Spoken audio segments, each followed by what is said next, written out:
रोकता हूं। आपने बोला दलाल, आपने बोला, आपने एक सेकंड, आपने बोला, आपने जनाब बोला कि दलाल जो है वो अभद्र भाषा नहीं, यही बोला ना आपने, दलाल अभद्र भाषा नहीं है।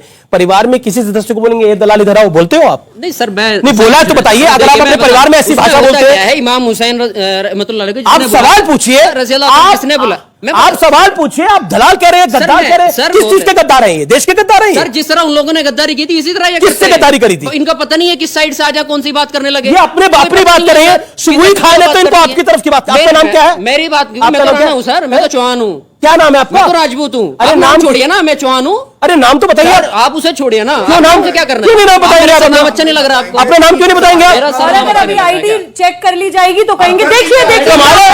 आप हमारे स्टूडियो में बैठे, आप अपना नाम भी नहीं बताएंगे। उवैस राणा नाम है सर मेरा।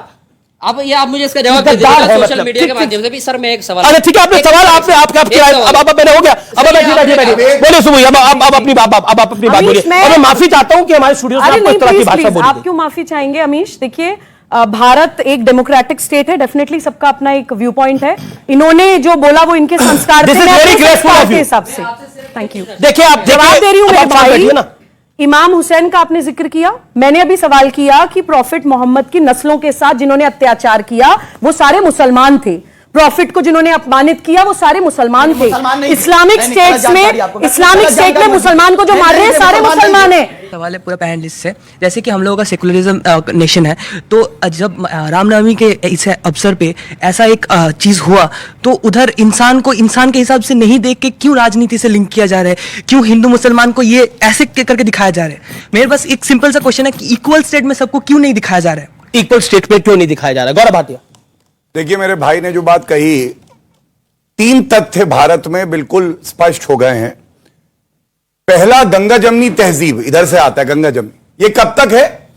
जब अगर रमजान में या ताजिया जा रहे हो और मंदिर बंद हो जाए तो गंगा जमनी तहजीब है। अगर मस्जिद के बाहर कोई रामनवमी बना ले तो पत्थर मारो, तब गंगा जमनी तहजीब नहीं है। दूसरा, आतंकवाद का धर्म नहीं होता मेरे भाई, लेकिन अगर मुस्लिम आतंकवादी निकले और सजा हो जाए, अफजल गुरु, याकूब मेमन, तो ये लोग कूदने लगते हैं, भैया देखो धर्म को मेरे खतरा है, लोकतंत्र खतरे में आ गया। पंथ निरपेक्षता बहुत अच्छी है, बहुत अच्छी है, लेकिन तब तक है जब तक मुस्लिम जो है अल्पसंख्यक है। जब बहुसंख्यक हो जाते हैं तो इस्लामिक मुल्क और निजाम मुस्तफा अच्छा है। ये 3 तथ्य हैं, इसीलिए भारत अब आगे बढ़ेगा, क्योंकि इसको रिजेक्ट कर चुका है, इनकी पॉलिटिक्स को भी और इनको भी। मेरा एक प्रश्न है कि भारत में चाहे दुर्गा पूजा हो, चाहे सरस्वती पूजा हो, चाहे रामनवमी हो, चाहे कुछ भी हो, यहां दंगा हो जाते हैं, लेकिन अन्य किसी भी धार्मिक कार्य होते हैं, किसी भी पंथ संप्रदाय कार्य होते हैं, कुछ नहीं होता है भारत में। आखिर ऐसा क्यों हो रहा है और कब तक होता रहेगा? मेरा सबसे प्रश्न है, इसका उत्तर आप लोग दे दीजिए। जी, ये जो सबने वाला है ना, इसमें सब अपना हाथ खड़ा कर लेते हैं, मेरे लिए दिक्कत हो जाती है। चलिए शराब चौहान आप बोलिए। मैं बता रहा हूं, ये आपका जो सवाल है मेरे भाई, ये इस देश की जरूरत है कि जब तक हम एक साथ नहीं होंगे, जब तक हम अमेरिका और चाइना का मुकाबला नहीं कर सकते। डेप्सोंग में चाइना कब्जा करके बैठा। Second point, let me complete करो, सुन लिया। अरे प्रश्न आपने बोला सब एक हो जाएंगे तब तक ये मतलब कि नहीं होगा। एक कब होंगे? जब केवल हिंदू पिटता रहेगा, हिंदू लूटता रहेगा, हिंदू मरता रहेगा, कैसे एक होंगे? इनके 600 पूजा हो, झारखंड में रुपया मारा गया, बंगाल में अरे भाई साहब सुन लीजिए, उसे मारा गया। जवाब सुनेंगे आप? अभी रामनवमी हुआ, 8 जगह दंगे हुए, कब जवाब कैसे होगा? जी आपका सवाल हुआ। आप एक काम करिए, आरएसएस की एक बुक है बंच ऑफ थॉट, उसको आप पढ़िए और उसको पढ़ने के बाद ये रियलाइज करिए, सुन लीजिए, आप ये रियलाइज करिए कि जो मस्जिद पर जो झंडा लगाने वाले लोग हैं, कभी सुना? पिछले 10 सालों की बात कर रहा हूं, कांग्रेस भी रही, भाजपा भी रही, कि किसी मुसलमान ने मंदिर में जाकर झंडा लगाया? अगर लगाया है हम उसका कंडेम करेंगे, लेकिन कोई कंडेम किया? जो नहीं राम का वो हराम का, राम राम कहना पड़ेगा, टोपी वाले को राम बोलना पड़ेगा। ये क्या लगाया जा रहा है? इससे मोहब्बत पैदा होगी। एक मिनट नहीं, ये कह रहे झंडा कहां बनाया बताओ? हर जगह, नाम बताओ, अदालत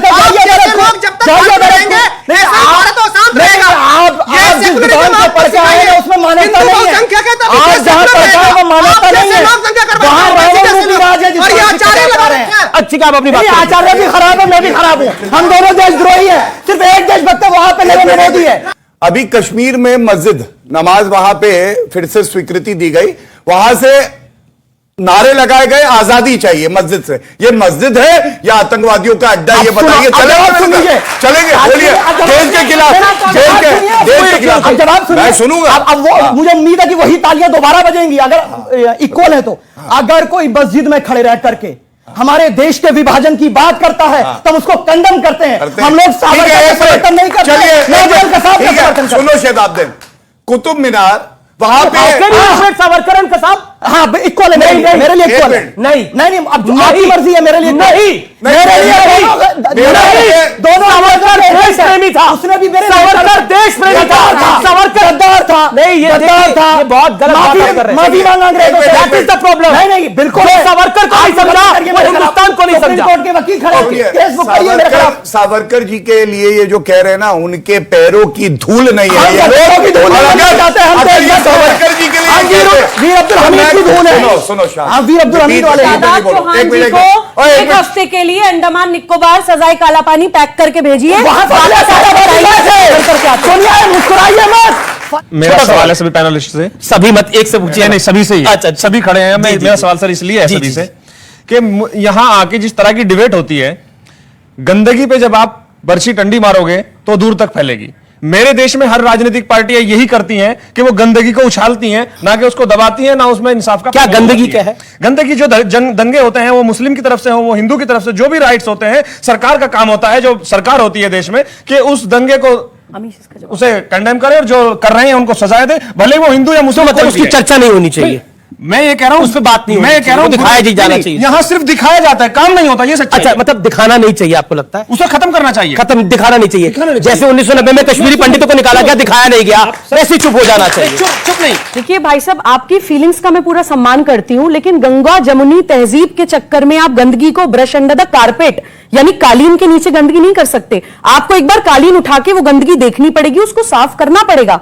अभी एक भाई साहब ने मॉब लिंचिंग की बात करी, पूरे सम्मान के साथ मैं आपको कहती हूं, मैं कहती हूं किसी मुसलमान बच्चे के साथ कोई अपराध होता है, गलत है, और आईपीसी की धाराओं के तहत सजा भी दी जाती है, जेल में भी डाला जाता है। लेकिन देश को लिंचिस्तान बोल देना, उसको मॉब लिंचिंग का नाम दे देना, क्या इस देश में मुसलमान गृह मंत्री नहीं रहे, एजुकेशन मिनिस्टर नहीं रहे, क्रिकेट टीम के कैप्टन नहीं रहे, बॉलीवुड पे मुसलमानों ने राज नहीं किया, या वाइस प्रेसिडेंट नहीं रहे? इस पैनल में भी 2 मुसलमान बैठे। मुझे लगता है कि आज सोल्यूशन पे बात करनी बड़ी आवश्यक है और उसकी बात होनी चाहिए। क्या सोल्यूशन है? क्या बुलडोजर चलाना सोल्यूशन है? क्या सख्त कानून सोल्यूशन है? क्या माहौल बिगाड़ने के पैटर्न को ध्वस्त करना बड़ा जरूरी है? क्या बुलडोजर वाली इंस्टेंट कार्रवाई जरूरी है? क्या वही एक नतीजा हो सकता है, वही एक सोल्यूशन हो सकता है?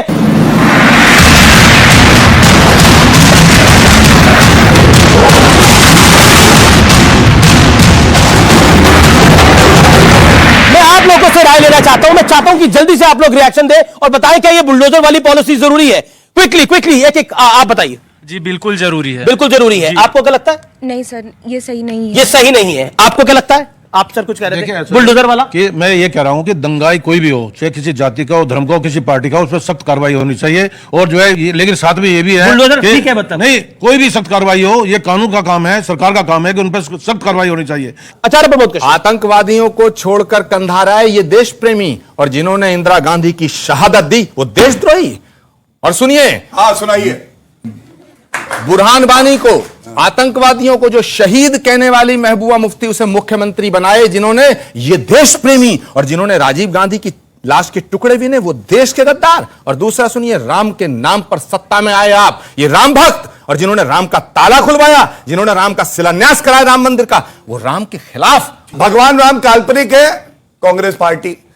हिंदू लड़के लड़कियां मंदिर में छेड़ने जाते हैं, राहुल गांधी। और यहां पे आचार्य जी हैं, इन्होंने कहा राम मंदिर आपका तो सारा दारोमदार राहुल गांधी पर। अरे चलिए आप आचार्य राहुल गांधी पर, आचार्य पे आ जाते हैं। राहुल गांधी बेचारे क्या गुनाह कर रहे हैं? ये देखिए गलत। अब आचार्य जैसे ही शोभा नहीं देता है। अरे आपको भी शोभा नहीं देता, भारतीय जनता पार्टी के आचार्य जी ने राम मंदिर फैसले पे क्या कहा था मैं बता दूं। इन्होंने कहा था यदि फैसला हिंदुओं के पक्ष में नहीं आता तो ये जो है मानते नहीं इसे, ये हिंदुओं के लिए कह रहे हो। और उसके अलावा ये वो है आचार्य जी, ये बात कुछ करते करते कुछ है। इन्होंने कहा जैसे बीजेपी झूठी पार्टी, वैसे इनका टीका झूठा। और देखिए ये तस्वीर जो है लाखों की है, खुद जाके छुप छुप के टीका लगा लिया। ये आचार्य जी देश को कह रहे हैं झूठा टीका, खुद जाके टीका लगा। सभी ने लगवाया। ये आप ही की तस्वीर है। अरे देखा आपने। कई लिबरल लोगों ने ये कहा है कि हिंदुओं को मुस्लिम एरिया में नहीं जाना चाहिए जुलूस निकालने के लिए, तो क्या अब अपने भारत में हमें हिंदू और मुसलमान एरिया देख के जाना पड़ेगा? बहुत बढ़िया सवाल, बहुत बढ़िया सवाल। ये सुबुई खान और शराब में आपसे सवाल पूछा जाता हूं, सेकुलर भारत के अंदर वो सेकुलर भारत जिसको वो सेकुलर शब्द जब 1975 की इमरजेंसी लगी, आप लोग यहां पर हो व्यूअर्स, मैं आपको बताना चाहता हूं वो सेकुलर शब्द कब आया। इस देश के अंदर कहा जाता है ना इमरजेंसी लगा दी गई है। देखिए मीडिया को कंट्रोल किया जा रहा है। असल में इमरजेंसी क्या होती है वो 1975 से 77 के दौरान पता लगा था, जब 1975 में विपक्ष के तमाम बड़े नेता लाल कृष्ण आडवाणी, अटल बिहारी वाजपेयी ये सब जेल में बंद थे। तब इस देश के अंदर सेकुलरिज्म नाम का शब्द इस देश के संविधान में डाला गया था, जब सब लोग जेलों में बंद थे। यह होता है। और उस सेकुलर भारत में सुबुई खान, आपका जो सवाल है मैं लेके जाता हूं सुबुई खान के बाद, उस सेकुलर भारत के अंदर मुस्लिम इलाका है जी, और उन मुस्लिम इलाकों के अंदर हिंदुओं की शोभा यात्रा नहीं निकल सकती जी। और कई इस देश के बुद्धिजीवियों ने इस बात को बोला कि क्या करना चाहिए लोग मुस्लिम इलाकों में। अगर सेक्युलर कंट्री है, मुसलमान इलाका या मुसलमान मोहल्ला क्या होता है? यही है इस्लामिक स्टेट। पहले इलाका मुसलमानी होता है, उसके बाद प्रदेश मुसलमानी होता है, फिर देश मुसलमानी हो जाते हैं, देश को विभाजन करके एक अलग इस्लामिक स्टेट बन जाती है। उसी चीज को हम निप इन द बड करने के लिए बार बार ही डिबेट्स करते हैं कि द्विराष्ट्रवाद इस देश में क्यों चलता है। अगर आप भारत माता के पुत्र और पुत्री हैं तो आप पहली बात तो ये मानिए कि आप अल्पसंख्यक नहीं है मेरे भाई। 30 करोड़ मुसलमान है भारत में। किसी भी यूनाइटेड नेशंस की डेफिनेशन, कोई भी इंटरनेशनल कन्वेंशन की परिभाषा के हिसाब से 30 करोड़ लोग अल्पसंख्यक नहीं होते। आप देश में रहते हुए अपने आप को जब अलग मानते हैं, वहीं से सारी समस्या शुरू होती है अमीर, और हमें उस समस्या का समाधान भी नहीं मिलेगा। ये कौन सा इलाका है? ये मुस्लिम इलाका है, हिंदू इलाका है, सिख इलाका है, ईसाई इलाका है? ये बड़े इलाके बांटे जा रहे थे। ये कौन सा इलाका है? अभी कोई टोपी वाला सब्जी बेचने आएगा तो तुरंत पता चल जाएगा कौन सा इलाका है, तुरंत पता चल जाएगा। अभी जब आई कार्ड देखा जाएगा, उसे डंडा लेकर जाना पड़ेगा तुझे, यहां से पता चल जाएगा। जब मुरादाबाद में कोई घर खरीदेगा तुरंत पता चल जाएगा कौन सा इलाका है। मेरी बहन ने जो सवाल किया उसका जवाब दे रहा हूं, सुन लीजिए। जो बहन ने सवाल किया कि ये हिंदू इलाके में, मुस्लिम इलाके में हिंदू यात्रा क्यों नहीं निकाल सकते? अरे बिल्कुल निकाल सकते मेरी बहन, लेकिन जब वहां निकाली तो पत्थर से कंप्लीट करने निकाली तो पत्थर से जाएंगे, हराम का नारा लगाना पड़ेगा। जब मस्जिद में घुसकर झंडा लगाया जाएगा तब वो गलत होगा, वरना आर्टिकल 19(1)D कहता है हर हिंदुस्तानी जहां चाहे वहां जा सकता है। अभी हाल ही में एक फिल्म आई कश्मीर फाइल्स, शायद आप लोगों ने देखी होगी, नहीं देखी होगी, लेकिन सच्चाई पर आधारित फिल्म थी। कश्मीरी पंडितों के साथ जो नरसंहार हुआ, तब भी ये देश चुप रहा। आज जब रामनवमी के जुलूसों में पत्थर चलाया जा रहा है, तब भी उम्मीद की जाती है कि चुप रहा जाए, इससे हिंदू मुसलमान होता है। मेरे भाई, इस देश के अंदर हिंदू मुसलमान तो 1947 में हो गया था, जब इस देश का विभाजन हिंदू मुसलमान के नाम पर हो गया था। इस देश के अंदर तो हिंदू मुसलमान तब हो गया था जब कश्मीरी पंडितों को उनके घर से निकालने के लिए आह्वान कश्मीर की मस्जिदों से हुआ था। कहा था कि तुम चले जाओ अपनी औरतों को छोड़कर। इस देश में तो हिंदू मुसलमान तब था, नरेंद्र मोदी तो नहीं था ना तब शासन के अंदर। हिंदू नहीं था ना नरेंद्र मोदी तब शासन के अंदर। ये गलतफहमी। मैं बार बार कहता हूं, नरेंद्र मोदी मोहरा हो सकता है आपके लिए। महासभा ने बंटवारा करवाया, ये मतलब बंटवारा। आचार्य प्रमोद कृष्णम, वक्त आ गया है, सच चाहे कड़वा हो, उस सच को बोलने का अब वक्त आ गया है। क्या आपको लगता है यह देश तभी तक सेकुलर है जब तक इस देश में हिंदू बहुसंख्यक है? अब मैं एक बात कह के अपनी बात को खत्म करूंगा कि धर्म का जो मूल मंत्र है वो शांति है। यदि किसी देश के अंदर या किसी व्यक्ति के दिल और दिमाग में अगर शांति नहीं है तो उसके लिए सब धन दौलत ऐश्वर्य सब बेकार है। इसलिए हाथ जोड़ के मेरा निवेदन है गौरव भाटिया जी से भी और शादाब साहब से भी, सुबुई जी से भी और इस देश के तमाम लोगों से कि हिंदू चाहते हैं कि उनकी आस्था का सम्मान हो, लेकिन मैं निवेदन करना चाहता हूं सबसे कि वो दूसरों के अकीदे का एहतराम भी करें। सीधा सवाल है, सीधा जवाब चाहिए। बिल्कुल। देखिए, एक भाई ने पूछा था कि अमन शांति कैसे रहेगी, यही सवाल था। मैं एक ही लाइन में अर्ज कर दूं, ये अमन शांति तभी रहेगी जब आप रोहिंग्या के लिए नहीं रोएंगे, आप कश्मीरी पंडितों के लिए रोएंगे जो आपके भाई बहन हैं, नागरिक हैं। और दूसरी बात, आप अफजल गुरु की चिंता छोड़ दे कि वो मुसलमान है, आप चिंता उन परिवारों की करिए जिन्होंने अपना परिजन खोया है और वो दर्द में क्योंकि वो भारतीय है। हिंदुस्तान बदल रहा है और आगे बदलता रहेगा, आप रोक नहीं सकते हैं। ओके, सुबह 10 सेकंड आचार्य प्रमोद कृष्णन जी ने कहा धर्म का मूल मंत्र शांति है। मैं इसको नकारती हूं। धर्म का मूल मंत्र कर्तव्य है। अन्याय सहकर बैठ रहना यह महादुष्कर्म है। न्यायार्थ अपने बंधु को भी दंड देना धर्म है। ठीक है सदाब चौहान, जब तक भारत के लोगों के अंदर यहां के कल्चर को, यहां की खूबसूरती दिलों में बसी हुई है, कोई नरेंद्र मोदी या कोई और नहीं मिटा सकता यहां की मोहब्बत को। नरेंद्र मोदी जी बोलिए, ऐसे वैसे नहीं है। तालिबान के लिए तालिबान सैयद जी, और यहां बोलेंगे नरेंद्र मोदी, नरेंद्र मोदी से मैं समझ सकता हूं कि नरेंद्र मोदी को आप पसंद नहीं करते, उसके कई कारण हो सकते हैं, कई कारण हो सकते हैं, लेकिन इस देश की जनता जो है वो नरेंद्र मोदी को सिर आंखों पर रखती है और चुनाव बार बार जिताती है। चुनाव बार बार जिताती है। आपका अधिकार है विरोध करने का, आप अपना विरोध करते रहिए। फिलहाल इस कार्यक्रम में इतना ही।